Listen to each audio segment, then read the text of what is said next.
Hello everyone, स्वागत है आपका आपके अपने channel UGC net study IQ. मैं हूं मसरूर अख्तर।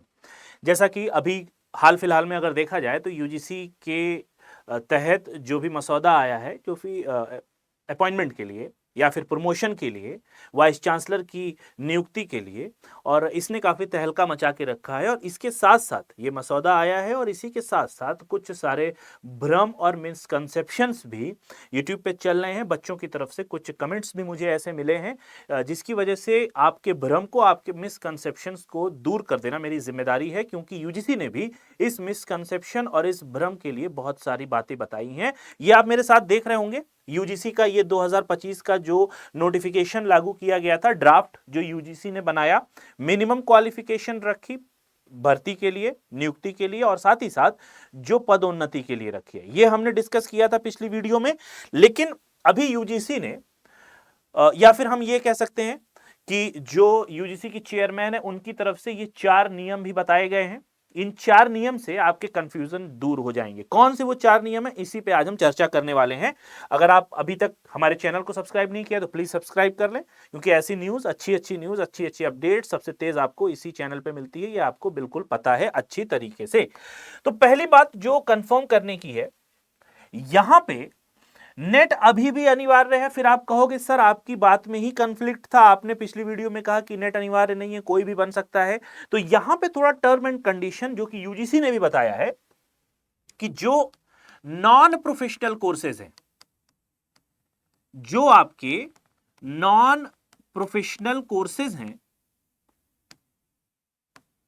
ठीक है। अब इन बेटा इसमें नॉन प्रोफेशनल कोर्सेज में कौन कौन से कोर्सेज आएंगे ये भी आपको पता होना चाहिए, जिसमें आपकी कला आएगी, आर्ट्स, मानविकी, ह्यूमैनिटीज, राइट, या इस तरीके के और भी जितने सब्जेक्ट्स हैं जो नॉन प्रोफेशनल में आएंगे, इनके लिए एनईटी, जिसको हम कहते हैं नेशनल एलिजिबिलिटी टेस्ट, क्वालिफाई करना ये अनिवार्य होगा। इसके बिना आपकी गाड़ी आगे नहीं बढ़ने वाली है। तो यहां पर एक बात यह होती है, तो सर फिर किसके लिए अनिवार्य नहीं होगा, इस पर भी हमने वीडियो बनाई थी, बट फिर भी एक बार मैं क्लेरिफिकेशन देना ज्यादा सही समझूंगा। जो प्रोफेशनल कोर्सेज है, अब इन प्रोफेशनल कोर्सेज में हम बचपन से देखते आ रहे हैं कि हम प्रोफेशनल कोर्सेज किसको कहा जाता है, जो कोर्सेज इंजीनियरिंग से रिलेटेड है, ठीक है, इनमें नेट अनिवार्य नहीं है।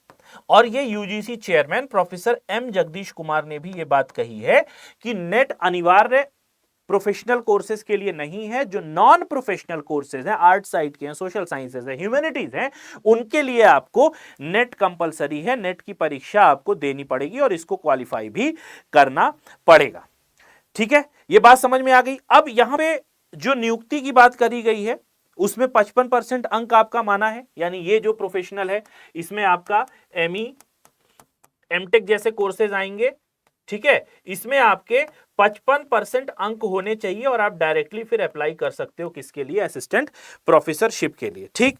तीसरी बात, पीएचडी को लेकर जो नियम आए थे कि उपरोक्त सभी विषयों में यदि आपके पास पीएचडी की डिग्री है तो आप यूजीसी की नेट के बिना भी असिस्टेंट प्रोफेसर की नियुक्ति के लिए पात्र हो जाएंगे, ठीक है। चौथा जो नियम बताया गया है कि यूजी डिग्री और प्रोफेशनल उपलब्धि के दम पर बन सकेंगे असिस्टेंट प्रोफेसर, ये उनके लिए है जो लोग एंटरप्रेन्योरशिप या फिर जो प्रोफेसर वाला जो सीनियर वाला जो पोस्ट है, जिसकी बात शायद किसी कमेंट में भी किसी बच्चे ने मुझे लिखी थी, तो परफॉर्मिंग आर्ट्स, विजुअल आर्ट्स, मूर्तिकला, नाटक, योग जैसे अन्य पारंपरिक भारतीय कला की विधाओं में यूजी डिग्री प्राप्त और प्रोफेशनल उपलब्धियों वाले आवेदक असिस्टेंट प्रोफेसर की नियुक्ति के लिए पात्र होंगे, ठीक है।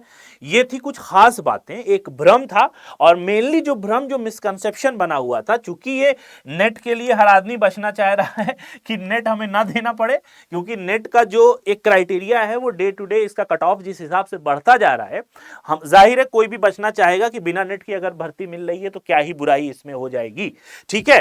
तो आपको ध्यान रखना है यहां पर वो बात जो इंपॉर्टेंट है कि अगर आप नॉन प्रोफेशनल कोर्सेज से बिलोंग कर रहे हैं तो आपके लिए कला और मानविकी जिसमें आता है तो नेट आपके लिए अनिवार्य होगा। बाकी अगर आप प्रोफेशनल से हैं, जैसे इंजीनियरिंग हो गया, मैनेजमेंट हो गया, उसमें है तो आपको नेट क्वालिफाई करना जरूरी नहीं है। आप एमई एमटेक जैसे कोर्सेज में है तो आप 55% अंक के साथ आप डायरेक्टली असिस्टेंट प्रोफेसर के लिए पात्र हो जाएंगे। ये था एक छोटा सा भ्रम, एक छोटी सी वीडियो आपके उस मिसकंसेप्शन को कि नेट क्वालिफाई करना है या नहीं करना है। अब आप कुछ फैसला करेंगे कि करना है या नहीं करना है। कमेंट सेक्शन में मुझे बताइएगा कि आपको नेट करना है या नहीं करना है, और कमेंट सेक्शन में यह भी बताइए कि आप प्रोफेशनल कोर्सेज से बिलोंग करते हैं या फिर नॉन प्रोफेशनल कोर्सेज से बिलोंग करते हैं। साथ ही साथ जाते जाते हमारे इस channel UGC net study IQ को सब्सक्राइब भी करते हुए जाइएगा। वीडियो को लाइक कर दीजिए, अच्छी लगी हो तो आगे शेयर भी कर दीजिए। मिलते हैं नेक्स्ट वीडियो में। Till then have a nice day, best of luck for preparation, bye bye.